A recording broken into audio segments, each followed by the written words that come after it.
In the vast wilderness of Africa, where life often struggles for every moment, the mighty lion faces a threat beyond its control, the disaster of wildfires. The fierce flames roar violently, turning lush green forests into seas of raging fire.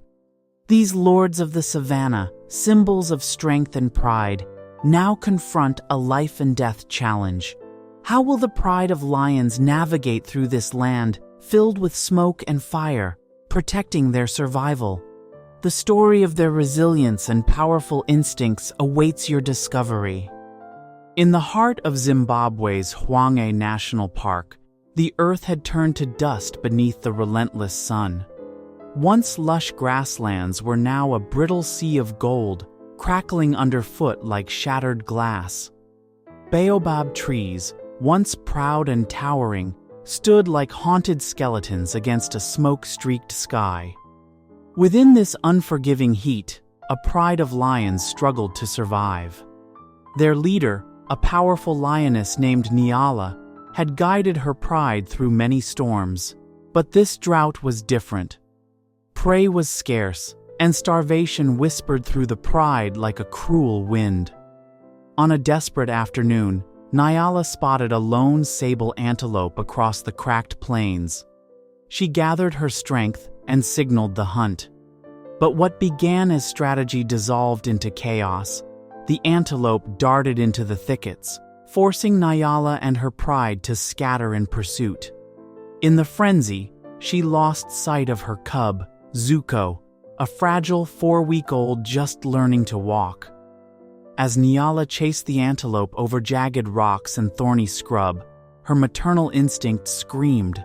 She stopped. Zuko was gone. Panic flooded her chest as she let out a thunderous roar across the desolate valley. But the only answer was silence, and the rising scent of smoke on the wind. Just as the silence settled over the cracked valley, the wind shifted, and with it came a flicker of light. Far across the plain, a single spark leapt from a smoldering campfire left behind by nomads and kissed the brittle grass. In seconds, flames erupted, racing across the dry savannah like a living beast. Smoke coiled into the sky, thick and black, swallowing the horizon. The wildfire spread with terrifying speed, feeding on the endless sea of dry brush, devouring everything in its path. Nyala, still frantic, turned to face the wall of flames surging toward her pride. Roars of confusion and fear echoed as animals fled in all directions. But one sound was missing, Zuko's. Her cub was nowhere in sight. Meanwhile, deep beneath the twisting roots of a gnarled baobab tree, Zuko huddled, eyes wide, lungs burning. The fire roared like a monster above, ash falling like snow around his tiny frame. Every crackling flame drew closer, painting the sky an apocalyptic orange. He let out a small, panicked cry, barely audible above the roar. In that moment, hope seemed lost. But in the distance, help was already on the move. The call for aid had reached those willing to brave the blaze, and one man was already racing toward the fire. As flames roared across the plains, news of the wildfire reached Zimbabwe's Wildlife Crisis Unit. Within hours, an elite response team, led by veteran firefighter Captain Elias was dispatched. Elias, known for his fearless rescues and deep connection to the bush, felt a weight in his chest as he scanned satellite images showing the fire's deadly march through Hwange. But something else stirred in him, a gut instinct. Amidst the chaos, a life was waiting to be saved. Navigating the smoke-choked terrain in a reinforced rescue vehicle, Elias and his team pressed into the burning zone. Visibility was near zero, heat suffocating. Then, he heard it. A faint, fragile cry. Elias halted, his senses sharp. "Over there!" he shouted, leaping from the vehicle.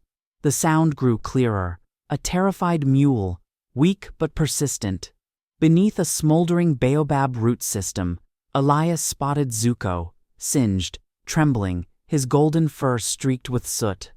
The cub's wide eyes met Elias's, and in that instant, a silent plea passed between them. Without hesitation, Elias wrapped Zuko in a fireproof blanket, shielding him from the heat. He sprinted back through the blaze, smoke clawing at his lungs, every second a gamble against time. Zuko was alive, but the fight was far from over. At the Hwanghae Wildlife Rescue Center, the little lion cub arrived wrapped in a fire blanket, barely clinging to life. Zuko's tiny frame was scorched, his paw pads blistered, and his breaths came in short, rattled gasps. The veterinary team sprang into action, cooling burns, administering fluids, and treating his smoke-damaged lungs. For hours, his survival teetered on a knife's edge. But somehow, he held on. Captain Elias returned daily, standing quietly by the cub's enclosure. He spoke softly through the bars, sometimes sitting for hours just to offer presence. At first, Zuko flinched from every sound, every movement, but slowly he began to trust the man who saved him. A week passed, then two, and with every visit, Zuko inched closer to the edge of his pen when Elias arrived, letting out soft, questioning mews. One morning, the cub, still wobbly, reached out a paw as Elias extended his hand. It was the moment the bond crystallized, rescuer and rescued, forever connected by fire and fate. The staff watched with quiet wonder. Zuko was healing, not just physically, but emotionally. And Elias knew this wasn't just a recovery, it was a preparation for something greater. A reunion that the wild had not yet written, but one he would fight to make possible.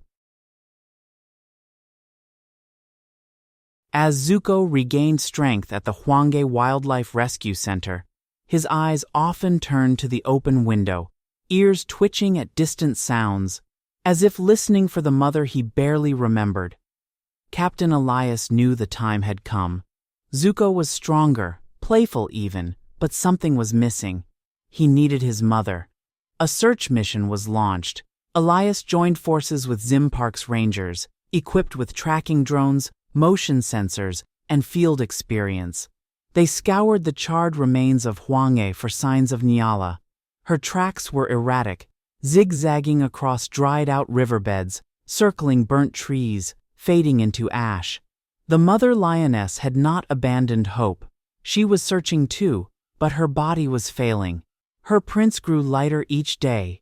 The team camped deep within the park, rising with the sun and following the signs.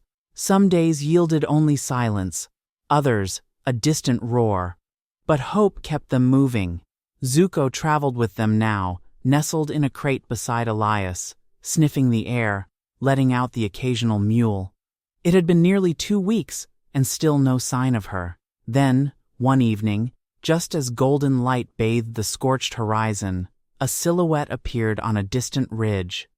Thin, hollow-eyed, and pacing with agitation, it was Nyala. The reunion was close, but one final moment of fate still waited. The moment felt suspended in time. As Elias placed Zuko gently on the dry earth, the cub blinked toward the silhouette in the distance.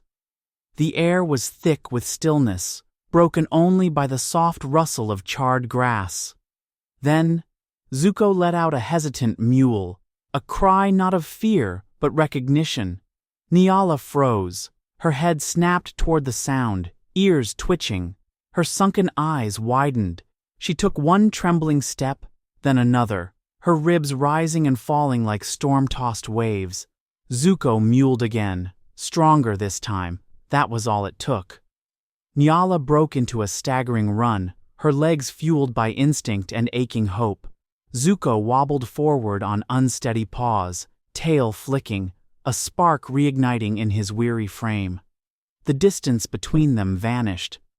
The reunion was explosive, Nyala collapsed beside her cub, nuzzling him, licking his fur, purring with relief that echoed through the open valley. Zuko nestled into her warmth, burying his face in her neck. Elias and the rangers stood motionless, their eyes brimming with tears. No words could capture the raw emotion unfolding before them. A mother and son, reunited against all odds, under a blood-red sunset that painted the sky with hope. It was a miracle, one born from fire and love.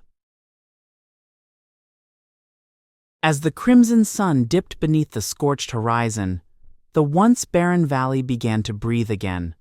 Thunderheads gathered overhead, thick, promising, alive. Rain, the long-awaited blessing, began to fall.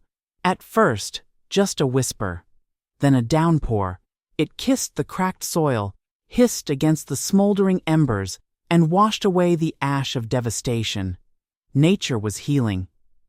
In the distance, under a lone baobab, Nyala and Zuko curled together, mother and cub reunited. Their silhouettes, framed by golden light and misty rainfall, etched a memory into every heart that watched. Elias, standing beside his fellow rangers, felt tears mix with the rain on his soot-streaked face. The bond between Nyala and Zuko had endured fire, hunger, and despair, and now, side by side, they walked back into the wild, stronger than ever. Around them, life stirred. Birds returned to blackened branches. Green shoots pierced the scorched earth. It was as if Zuko's survival had awakened the land itself. Elias exhaled deeply. What they had witnessed wasn't just a rescue, it was a resurrection. Zuko's story became legend across the region, a symbol that even in nature's cruelest trials, love endures. And from the ashes of ruin, hope can bloom. Stay with us for more stories that show the wild is never truly lost.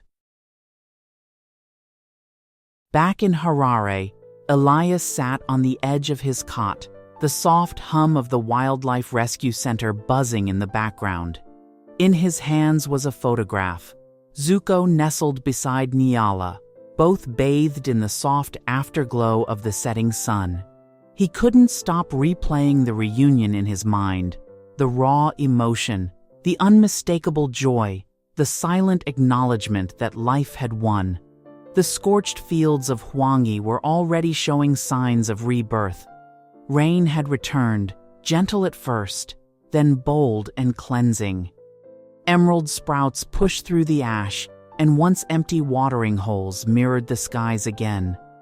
Zuko and Nyala had become symbols, not just of survival, but of what could rise from despair. Their story echoed far beyond the savannah, shared by conservationists, news anchors, and families around the world. Elias knew that not every ending in the wild was a happy one, but this one mattered. It reminded people that compassion wasn't weakness, that protecting the voiceless made us stronger, not smaller. As he pinned the photo on the wall beside his maps, Elias smiled. Because sometimes, the wild doesn't just survive, it forgives, it heals, and it remembers. In the heart of disaster, we often discover the truest forms of love, courage, and connection. Ember's story reminds us that even in the face of destruction, hope can rise from the ashes. Whether it's a lioness's unyielding love, a firefighter's brave heart, or the land's power to heal, nature teaches us resilience in its purest form. Sometimes, the smallest life carries the biggest message: never give up. Because where there's life, there's a chance for reunion, healing, and new beginnings. If this story touched your heart, don't forget to like, comment, and subscribe for more powerful tales from the wild.